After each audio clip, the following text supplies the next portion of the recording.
મિત્રો, એક ગામમાં સુનિલ નામનો એક વ્યક્તિ રહેતો હતો. એની પત્નીનું નામ અનિતા હતું અને એ રિક્ષા ચલાવતો હતો. સુનિલ ખૂબ દયાળુ અને ભગવાનમાં અતૂટ શ્રદ્ધા રાખવાવાળો વ્યક્તિ હતો. ગમે એવી સ્થિતિમાં પણ એ ભગવાન ઉપર પૂરેપૂરી શ્રદ્ધા રાખતો. રોજ ઓટો રિક્ષા ચલાવીને લોકોને એના ઘર સુધી પહોંચાડતો હતો.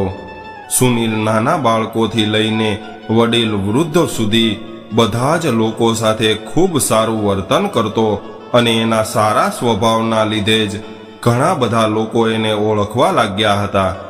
કદાચ અડધી રાત્રે પણ કોઈને ઇમરજન્સી કામ માટે બહાર જવાનું હોય તો સુનિલ તરત જ તૈયાર થઈ જતો.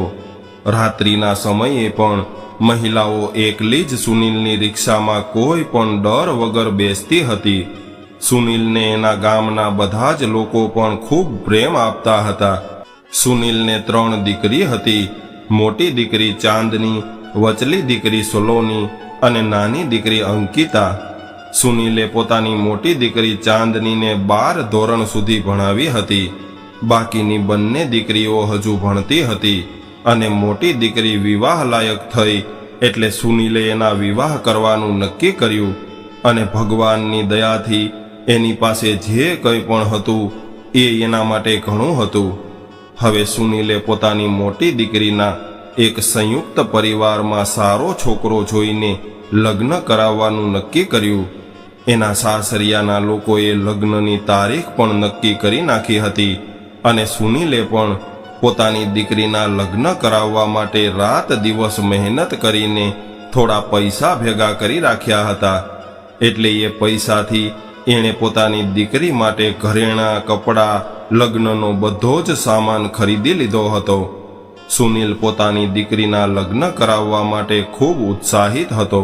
એક દિવસ સુનિલ મંદિરમાં ભગવાનની પૂજા કરવા ગયો અને પૂજા કરતા સમયે એ બોલવા લાગ્યો કે હે ભગવાન, થોડા સમયમાં જ મારી દીકરીના લગ્ન થવાના છે અને તમારી દયાથી મારી દીકરીના લગ્નનો બધો જ સામાન મેં ખરીદી લીધો છે અને તમારી દયાથી બધું જ વ્યવસ્થિત ચાલી રહ્યું છે. બધો સામાન પણ આવી ગયો છે. હે ભગવાન, તમે મારા પર આવીને આવી કૃપા કરતા રહેજો. આવી રીતે સુનિલ ભગવાનનો આભાર માનવા લાગ્યો અને પૂજા કરીને પોતાના ઘરે ગયો. હવે ધીરે ધીરે સમય વીતવા લાગ્યો. હવે તો દીકરીના લગ્નના 2 દિવસ બાકી હતા. ત્યારે સુનિલ એની દીકરી પાસે ગયો અને કહેવા લાગ્યો કે દીકરી, મારી પાસે તને આપવા માટે બીજું કાંઈ તો નથી, પરંતુ મેં તારા માટે થોડા ઘરેણાં લીધા છે અને એક સારા પરિવારમાં તારા લગ્ન કરાવી રહ્યો છું. છોકરો પણ ખૂબ સારો છે અને ઘણું બધું કામ કરે છે, એટલે તને તારા સાસરિયામાં કોઈ પણ વસ્તુની કમી નહીં પડે. બેટી, દીકરી તો પારકા ઘરની અમાનત હોય છે, એટલે એને એક ને એક દિવસ સાસરિયામાં જવું પડે છે. એટલે સાસરિયામાં જઈને તું ક્યારેય નિરાશ નહીં થતી. દીકરી, આજે હું તને જે વાતો કહી રહ્યો છું એ વાતો તું જીવનભર યાદ રાખજે.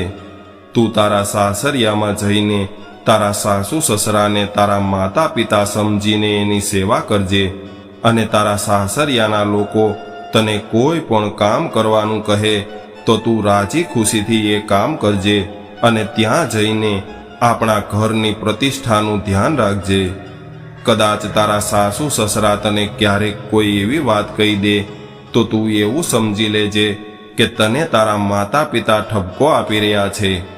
આવી બધી વાતો એક બાપ પોતાની દીકરીને સમજાવી રહ્યો હતો અને એ સમયે એની આંખોમાં આંસુ આવી રહ્યા હતા.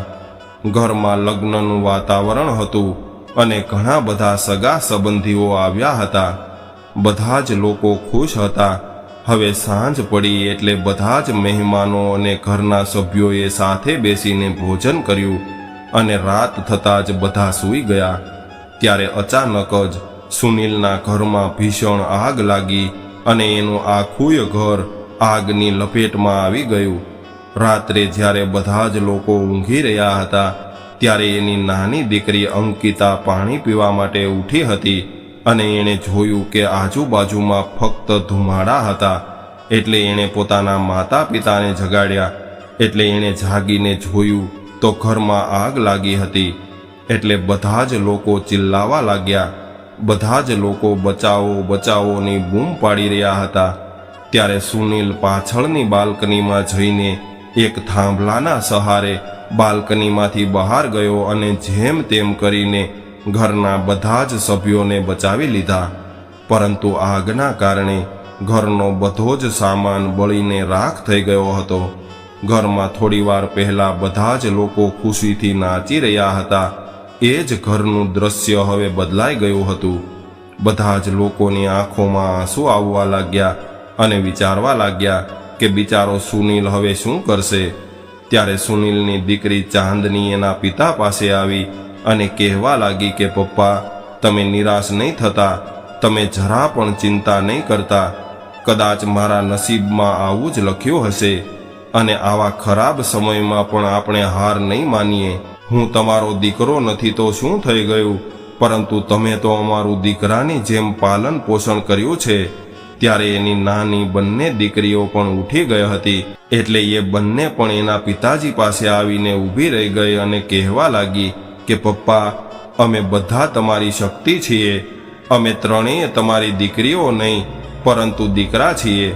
એટલે આજથી અમે પણ તમારી સાથે કામ કરશું. ત્યારે ચાંદની કહેવા લાગી કે પપ્પા, તમે મારા લગ્ન બાબતની જરા પણ ચિંતા નહીં કરતા. કદાચ એ છોકરો મને સાચો પ્રેમ કરતો હશે તો આ બધું જોઈને પણ એ લગ્ન કરવા માટે તૈયાર થશે.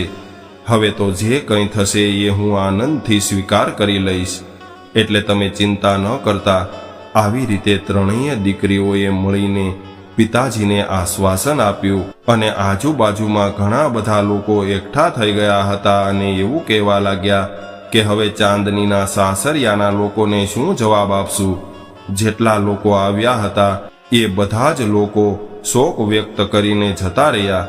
સુનિલના ઘરની બાજુમાં લોકોની ભીડ જમા થઈ હતી અને બધા જ લોકો કહેવા લાગ્યા કે તમે તો સારા કામ કરીને પૈસા કમાયા હતા, છતાં પણ તમારી સાથે આવું થયું છે. ત્યારે સુનિલ બોલ્યો કે કદાચ ભગવાનની આવી જ ઈચ્છા હશે. ત્યારે એની પત્ની અનિતા આવી અને કહેવા લાગી કે તમે બસ ભગવાનનું નામ સ્મરણ કરતા રહો. તમે તો ભગવાનની ખૂબ ભક્તિ કરતા હતા, છતાં પણ ભગવાને આપણી કેવી દશા કરી છે. એટલે આજ પછી આ ઘરમાં તમે ભગવાનનું નામ પણ લેતા નહીં.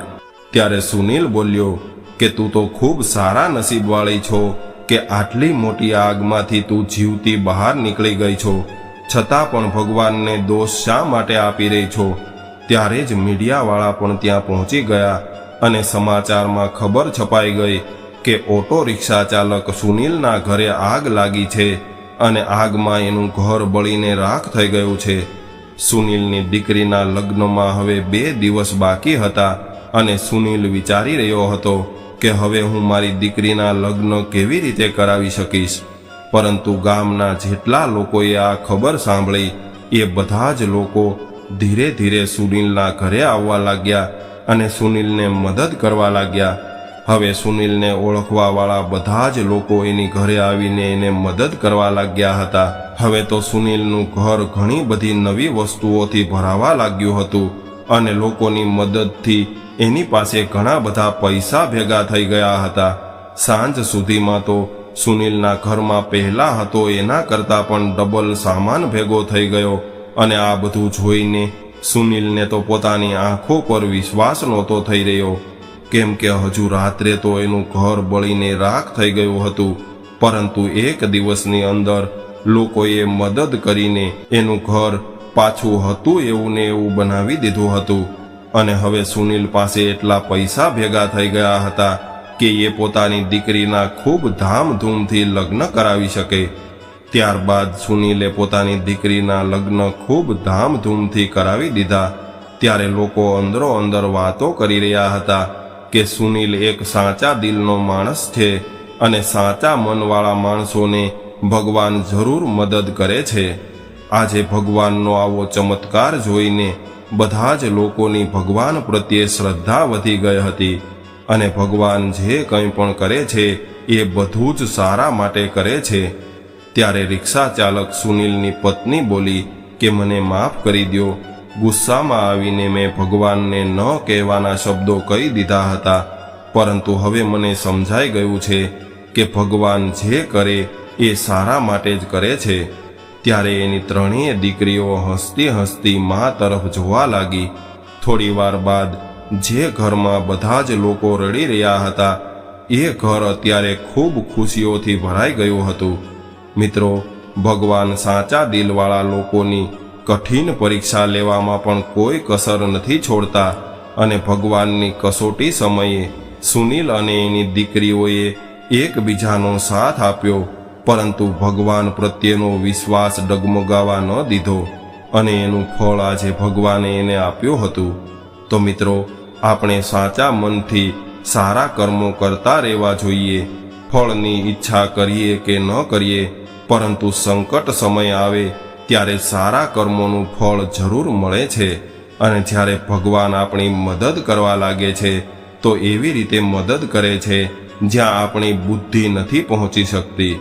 તો મિત્રો, તમને આ કહાની કેવી લાગી કોમેન્ટમાં જરૂર જણાવજો અને પસંદ આવી હોય તો વિડીયોને લાઈક, શેર અને નવા હોય તો ચેનલને સબસ્ક્રાઇબ જરૂરથી કરજો. હર હર મહાદેવ.